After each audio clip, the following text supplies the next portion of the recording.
Hi everyone. ఇంతవరకు మనం ఏం తెలుసుకున్నామంటే ఐడెంటిఫైయర్ అంటే ఏంటి, కీవర్డ్ అంటే ఏంటి, డేటా టైప్ అంటే ఏంటి తెలుసుకున్నాం. ఇప్పుడు మనం ప్రాక్టికల్గా వాటిని ఇంప్లిమెంట్ చేసి చూద్దాం. అంతకన్నా ముందు మీ అందరికీ నేను ఒక కొత్త కాన్సెప్ట్ని చెప్పబోతున్నాను. వేరియబుల్ అంటే ఏంటో తెలుసుకుందాం. ఏదైనా ఒక వాల్యూని స్టోర్ చేసుకునే ప్లేస్ని మనం వేరియబుల్ అంటాం. ఓకేనా? A place where we can store a value is called variable. ఓకేనా? ఇప్పుడు మనం మనం థియరిటికల్గా నేర్చుకున్న అన్నిటినీ ప్రాక్టికల్గా చేసి చూద్దాం. ఫస్ట్ వచ్చేసి ఐడెంటిఫైయర్ అంటే దేనికైనా పేరు పెట్టడం. ఇప్పుడు నేను 10 అనేది ఒక ప్లేస్లో స్టోర్ చేయాలనుకున్నాను. ఆ ప్లేస్కి పేరు పెట్టాలి. దాన్ని ఏజ్ అనే ఒక వేరియబుల్ తీసుకున్నా. ఏజ్ 10 అన్నమాట. ఇప్పుడు దాని టైప్ ఏంటో తెలుసుకుందాం. మనకేం తెలుసు, 10 అనేది ఇంటీజర్ కాబట్టి చూసి చెప్పగలుగుతాం. సేమ్ చూసారా, టైప్ ఆఫ్ ఏజ్ అనకూడదని ఇంట్ వచ్చింది. ఇప్పుడు శాలరీ అనే ఒక వేరియబుల్ తీసుకుంది. 1 2 3 4.89. దీని టైప్ ఏంటో చూద్దాం. Type of salary float. Okay. Name మరొక పేరు తీసుకుంది, రాజు అని తీసుకుంది. ఇప్పుడు టైప్ ఆఫ్ ఈ వేరియబుల్ని ఇస్తే దాని టైప్ ఏంటో తెలుసుకుంటాం. ఇప్పుడు దేన్నైనా అది ఏం టైపు అని తెలుసుకోవడానికి టైప్ ఆఫ్ అనే ఒక ఫంక్షన్ ఉంది. ఇప్పుడు ఈ ఏజ్ అని ఉంది కదా, మెమొరీలో ఏదో ఒక ప్లేస్లో స్టోర్ అవ్వాలి కదా. ఆ మెమొరీలో ఎలా ఉంటాయంటే ఇంటర్నల్గా అడ్రస్లని ఉంటాయి. ఆ అడ్రస్ని మనం గుర్తుపెట్టుకొని ఫ్యూచర్లో వాడుకోవడానికి వీలవ్వదు కాబట్టి కోడ్లో, సో అడ్రస్కి ఒక పేరు ఇస్తాం. ఆ పేరే ఏజ్. ఇప్పుడు దీని అడ్రస్ తెలుసుకోవాలంటే ఐడి అనే ఒక ఫంక్షన్ గురించి చెప్పాను. ఐడి ఆఫ్ ఏజ్ ఇస్తే అడ్రస్ వస్తుంది. ఈ అడ్రస్లో ఈ వాల్యూ స్టోర్ అయ్యింది అని. ఓకేనా? ఓకే. అడ్రస్ అంటే ఏంటో తెలిసింది, టైప్ ఎలా కనిపెట్టాలో తెలిసింది. ఇప్పుడు ఐడెంటిఫైయర్, మనం నిన్న రూల్స్ చూసాం కదా, పైథాన్ ఆ రూల్స్ ఫాలో అవుతుందా లేదా అనేసి కనిపెడదాం. ఏదైనా ఒక ఐడెంటిఫైయర్ని డిజిట్తో స్టార్ట్ చేయకూడదు అని చూసాం. నేను 5 ఏజ్ అని ఇచ్చా. చూసారా, ఎర్రర్ వచ్చింది. ఇలా ఎర్రర్ వస్తుంది, సింటాక్స్ ఎర్రర్. డిజిట్తో స్టార్ట్ చేస్తాం. అండర్ స్కోర్తో స్టార్ట్ అవ్వచ్చు అని చెప్తాం. నేమ్. ఓకే. ఇక్కడ జస్ట్ ఇలా వేరియబుల్ని కాల్ చేశాను. అంటే ఇంతకు ముందు నేను అండర్ స్కోర్ నేమ్ అని ఒక వేరియబుల్ డిక్లేర్ చేయలేదు, జస్ట్ కాల్ చేశాను కాబట్టి ఆ ఎర్రర్ వచ్చింది, నేమ్ ఎర్రర్. సో నువ్వు కాల్ చేసే ముందు దాన్ని డిక్లేర్ చేయాలన్నమాట. ఇక్కడ కమాండ్ ప్రాంప్ట్లో ఎగ్జిక్యూట్ చేస్తున్నాం కాబట్టి అలా ఎర్రర్ వచ్చింది. అంటే మనం దాన్ని పిలిచే ముందు దాన్ని ముందు డిక్లేర్ చేయాలి. అంటే under score name is equal to 67. ఓకేనా? ఇప్పుడు ప్రింట్ ఆఫ్ దాన్ని పిలుస్తున్నాను అండర్ స్కోర్ నేమ్ అని. 67 ప్రింట్ అయిందా? ఐడెంటిఫైయర్ అంటే రూల్స్ స్ట్రిక్ట్లీ ఫాలో అవుతుంది పైథాన్. ఐడెంటిఫైయర్ అంటే ఏంటో చూసాం, ఐడి ఎలా చెక్ చేయాలో చూసాం, టైప్ ఎలా చూడాలో చూసాం. ఇప్పుడు నెక్స్ట్ కీవర్డ్స్ అని చెప్పాను కదా, ఒక మాడ్యూల్ని ఇంపోర్ట్ చేసుకుంటాం. ఇంపోర్ట్ కీవర్డ్ డాట్ కేడబ్ల్యూ లిస్ట్ అని కొడితే ఈ పైథాన్లో ఉన్న కీవర్డ్స్ అన్ని వచ్చాయి. ఇంకొకటి ఇంపార్టెంట్ థింగ్ ఏంటంటే మనం రూల్స్లో కీవర్డ్ని పెట్టకూడదు ఐడెంటిఫైయర్ లాగా అని చెప్పాం కదా, ఒకసారి పెట్టి చూద్దాం ఏమవుతుందో. ఏదో ఒక కీవర్డ్ తీసుకుందాం, అవైట్ అనే ఒక కీవర్డ్ తీసుకుందాం. Await is equal to 23. చూసారా, సింటాక్స్ ఎర్రర్ వచ్చింది. అంటే కీవర్డ్స్ని ఐడెంటిఫైర్స్ లాగా వాడకూడదు. సో మనం నేర్చుకున్న రూల్స్ని మనం ఎక్స్పెరిమెంట్గా చూస్తున్నాం, అంటే పైథాన్ స్ట్రిక్ట్లీ ఫాలో చేస్తుంది. సో నెక్స్ట్ టైం మనం ఫ్యూచర్లో కోడ్ రాసేటప్పుడు ఏమైనా వేరియబుల్ డిక్లేర్ ఏదైనా ఐడెంటిఫైయర్ పేరు పెట్టాలి అంటే ఆ రూల్స్ మనకు గుర్తుంటే పేరు పెట్టచ్చు, ఎర్రర్స్ ఏం రావు. సో ప్రాక్టికల్గా చూస్తున్నాం, కీవర్డ్స్ని చూసాం, వేరియబుల్ అంటే ఏంటో తెలుసుకున్నాం, ఐడెంటిఫైర్ చూసాం. ఇప్పుడు నెక్స్ట్ వచ్చేసి టైప్ కాస్టింగ్. మనం డేటా టైప్స్ చదివేటప్పుడు టైప్ కాస్టింగ్ చూసాం. ఇప్పుడు ఒక సూపర్ మార్కెట్కి వెళ్ళామనుకో, అక్కడ డ్రై ఫ్రూట్స్ ఉన్న దగ్గర అన్ని డ్రై ఫ్రూట్సే ఉంటాయి. వేరే ఏదైనా కేటగిరీ ఏ కేటగిరీని బేస్ చేసుకొని ఆ కేటగిరీ దగ్గర ఆ టైప్ ఆఫ్ రిలేటెడ్ ప్రొడక్ట్స్ ఉంటాయి. సేమ్ అలాగే ఇక్కడ కూడా డేటా టైప్ ఇంటిగ్రల్ వాల్యూస్ అన్ని ఇంటి డేటా టైప్ కిందకి వస్తాయి. ఫ్లోట్ టైప్ ఆఫ్ వాల్యూస్ అన్ని ఫ్లోట్ డేటా టైప్ కిందకి వస్తాయి. అంటే డెసిమల్ పాయింట్ తర్వాత ఏమైనా డిజిట్స్ ఉండి అలాంటి వాల్యూస్ అన్ని ఫ్లోట్ డేటా టైప్ కిందకి వస్తాయి. గ్రూప్ ఆఫ్ క్యారెక్టర్స్ డబల్ కోట్స్లో కానీ పెయిర్ ఆఫ్ సింగిల్ కోట్స్లో కానీ పెయిర్ ఆఫ్ ట్రిపుల్ కోట్స్లో కానీ ఉన్నవన్నీ స్ట్రింగ్ కిందకి వస్తాయి. ట్రూ ఆర్ ఫాల్స్ అన్ని బూలియన్ కిందకి వస్తాయి. అలాగా ఒక్కొక్క డేటా టైప్ గురించి తెలుసుకున్నాం. తర్వాత టైప్ కాస్టింగ్ గురించి థియరిటికల్గా ఎక్స్ప్లెయిన్ చేసి మనం ప్రాక్టికల్గా చూద్దాం. ఇప్పుడు ఏజ్ ఈజ్ ఈక్వల్ 10 అని ఉంది కదా, దాని టైప్ వచ్చేసి ఇంట్ అని చూసాం. ఇప్పుడు ఈ ఇంట్ని ఫ్లోట్ లాగా మారుద్దాం. ఫ్లోట్ అండర్స్కోర్ ఏజ్ అని పెట్టి ఫ్లోట్ ఆఫ్ ఏజ్ ఇచ్చాం. ఇప్పుడు ఏమవుద్ది, ప్రింట్ చేస్తే ఫ్లోట్ అండర్స్కోర్ ఏజ్ని 10.0 అయింది. ఏజ్ని ప్రింట్ చేస్తే 10 వచ్చింది. అంటే ఈ ఇంటీజర్ యొక్క డేటాని మనం ఫ్లోట్లోకి మార్చడానికి ఫ్లోట్ అనే ఒక ఫంక్షన్ వాడాం, ఫ్లోట్ ఆఫ్ అని. దాని లోపలికి ఆ వేరియబుల్ని కానీ ఆ వాల్యూని కానీ పంపిస్తే అది ఫ్లోట్లోకి మారుస్తుంది ఆ ఫంక్షన్. ఓకేనా? మీరు నెక్స్ట్ ఫ్యూచర్లో డిఎస్ఏ ప్రాబ్లమ్స్ చేసేటప్పుడు కానీ ఎక్కడైనా కోడ్ ఏమైనా రియల్ వరల్డ్ ప్రాజెక్ట్స్ అప్లై చేసేటప్పుడు కానీ ఇలాంటి ఇంటీజర్ని ఫ్లోట్ లాగా కన్వర్ట్ చేయాలని ఒక ప్రాబ్లం వచ్చినప్పుడు మీకు వెంటనే ఆ థాట్ రావాలి, ఫ్లోట్ ఆఫ్ అనే ఫంక్షన్ ఉంది, దాంట్లోకి మనం ఒక వాల్యూని పంపిస్తే అది ఫ్లోట్ లాగా మార్చేస్తుంది, ఆ థాట్ రావాలి. ఓకేనా? ఇప్పుడు ఫ్లోట్లోకి ఏమేమి పంపిస్తే మార్చగలదు, ఏమేమి పంపించే మార్చలేదు. ఇప్పుడు మనం కాంప్లెక్స్ అనే ఒక డేటా టైప్ గురించి చూసామా. యూలర్ ఫార్ములా నాకు కూడా గుర్తులేదు. ఓకే, ఎగ్జాంపుల్ కోసం ఏదైనా num1 అని చూద్దాం. ఇండెంటేషన్ అనే ఒక కాన్సెప్ట్ ఉంటుంది, చెప్తాను. num1 ఈజ్ ఈక్వల్ టు 99, ఓకేనా, ప్లస్ 10j. ఇప్పుడు ప్రింట్ ఆఫ్ num1 అనుకుందాం. 99 ప్లస్ 10j వచ్చింది. అంటే దాని టైప్ ఏంటో చూద్దాం. Type of num1 complex. ఇప్పుడు ఇది ఎందుకు చెప్పానంటే నువ్వు ఫ్లోట్లోకి కన్వర్ట్ చేయాలంటే ఇంటిని కన్వర్ట్ చేయగలవు, స్ట్రింగ్ని కన్వర్ట్ చేయగలవు, బూలియన్ని కన్వర్ట్ చేయగలవు, కానీ ఒక కాంప్లెక్స్ని ఫ్లోట్లోకి మార్చలేవు. చూద్దాం.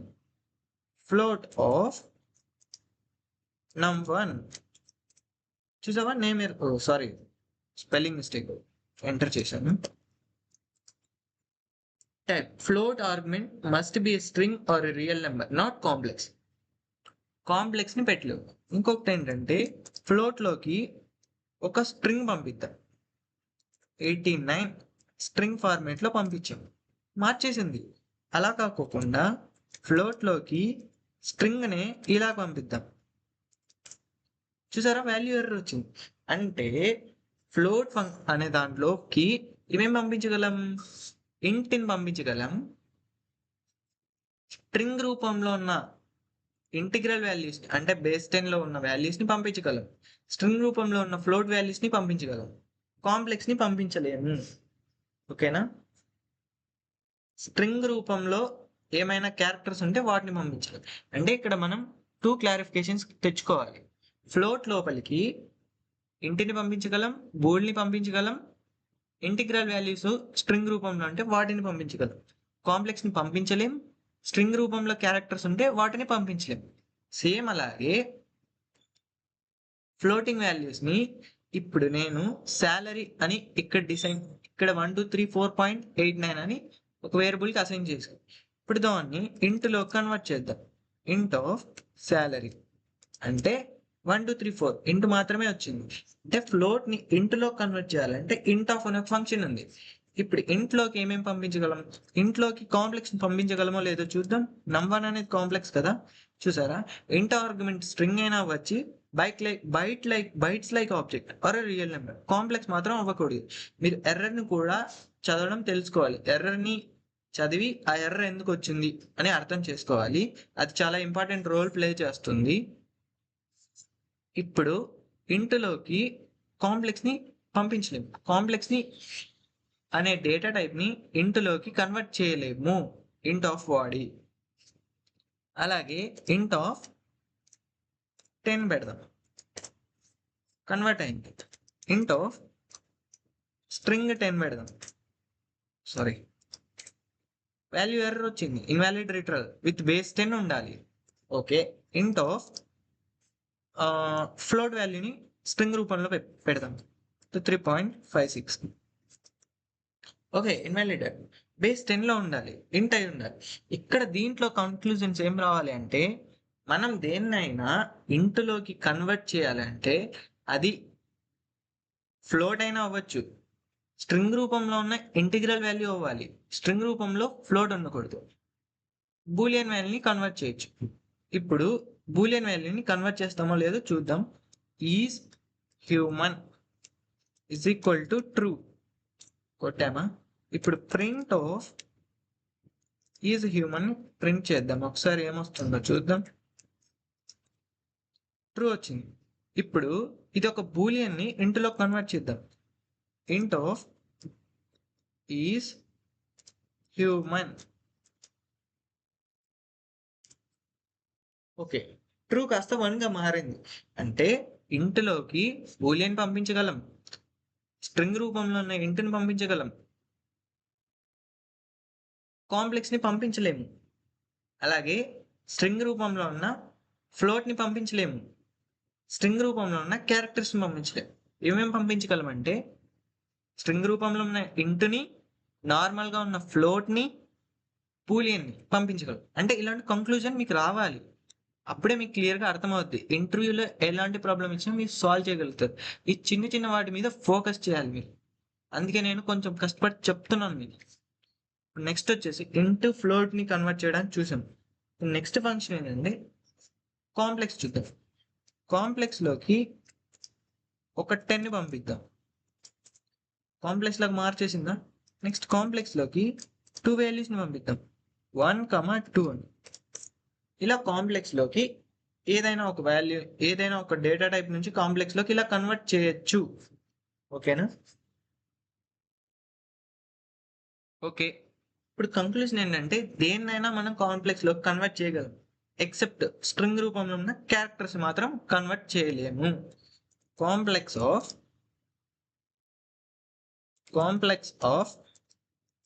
10 చూసారా, వాల్యూ ఎర్రర్ వచ్చింది. కాంప్లెక్స్ ఈ స్మాల్ ఫార్మ్డ్ స్ట్రింగ్ అంటే చెప్తుంది, స్ట్రింగ్ రూపంలో ఉన్న క్యారెక్టర్స్ని నువ్వు కాంప్లెక్స్ ఆఫ్ వాడి ఈ కాంప్లెక్స్ డేటా టైప్లోకి కన్వర్ట్ చేయలేవు. ఓకేనా, దేన్నైనా కన్వర్ట్ చేస్తాం ఇలా ఉంటే తప్ప. ఇలా చూద్దాం. కాంప్లెక్స్ ఆఫ్ న్యూమరికల్ వాల్యూ ఇద్దాం,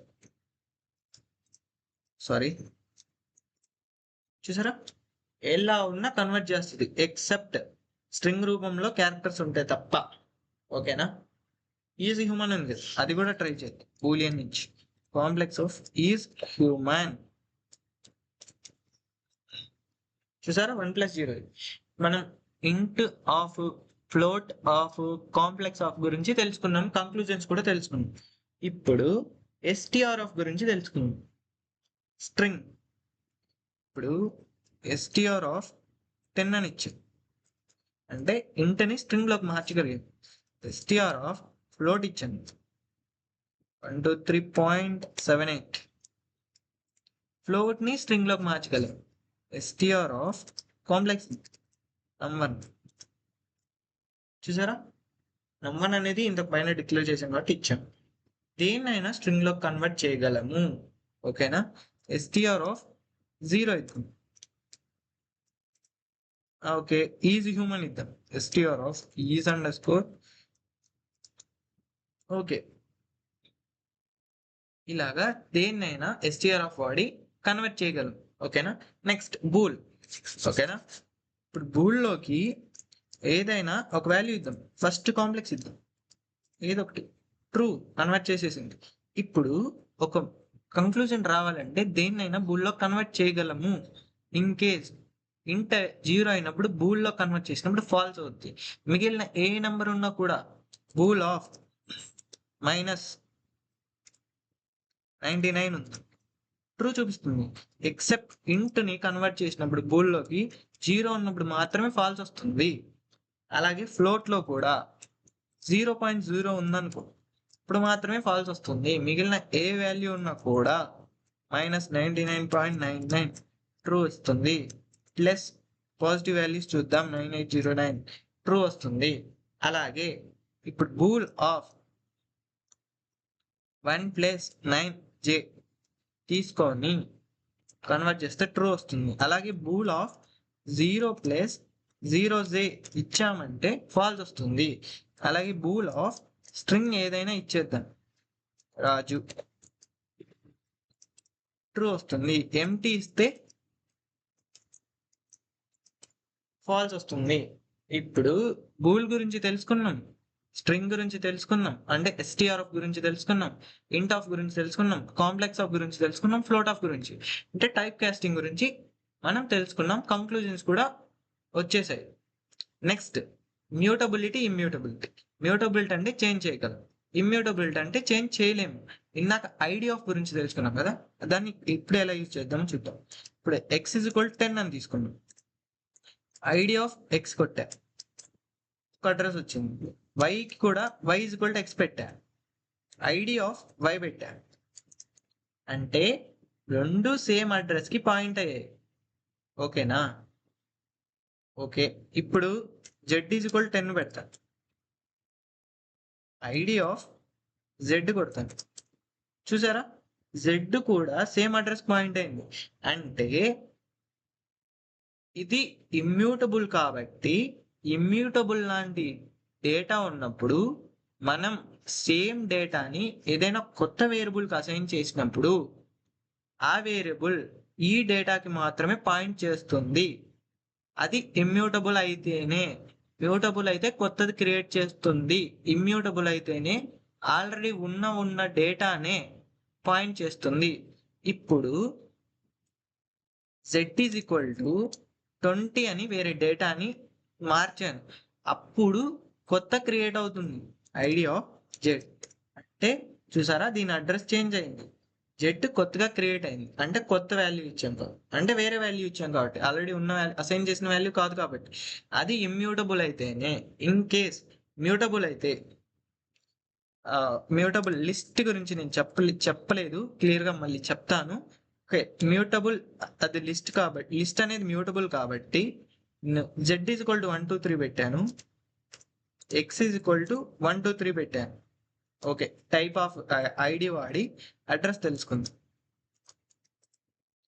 okay, x = same data, ID తెలుసుకుందాం. చూసారా,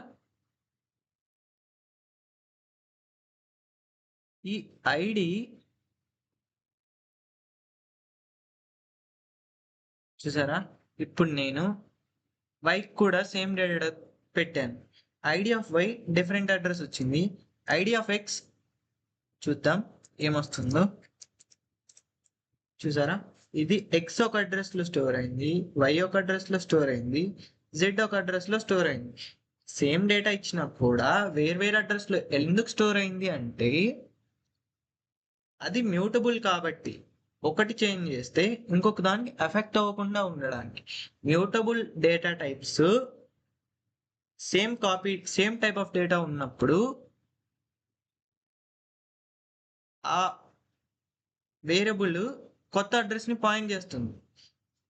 అదే ఇమ్యూటబుల్ అయితే సేమ్ డేటా ఉంటే అదే ఆబ్జెక్ట్ ని పాయింట్ చేస్తాయి అనే ఒక కాన్సెప్ట్ ని క్లియర్ గుర్తుంచుకోండి. ఇది చాలా సార్లు ఇంటర్వ్యూలో అడిగారు. ఎలా అడుగుతారంటే, డబుల్ ఈక్వల్ టు అనే ఒక ఆపరేటర్ ఉంది, అలాగే ఈజ్ అనే ఒక ఆపరేటర్ ఉంది.